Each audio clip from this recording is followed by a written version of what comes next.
Hello friends, welcome to my channel.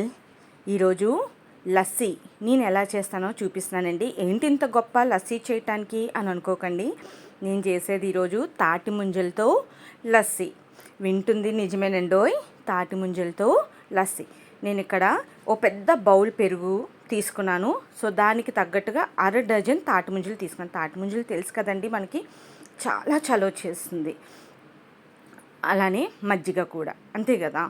So 1/2 dozen తాటి ముంజలకి నాకు సుమారు 1/2 కేజీ పంచదార తీసుకున్నా.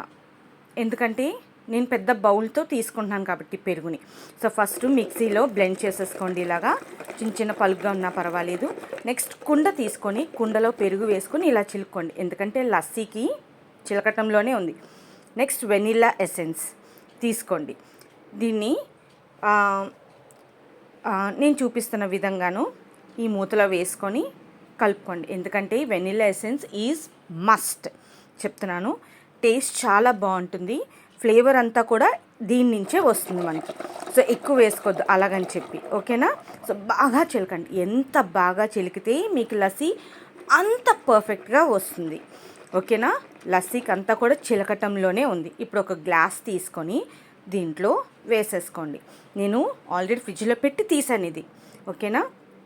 సో గార్నిషింగ్కి నేను జీడిపప్పు, బాదం పప్పు అండ్ టూటీ ఫ్రూటీస్ కూడా తీసుకున్నాను.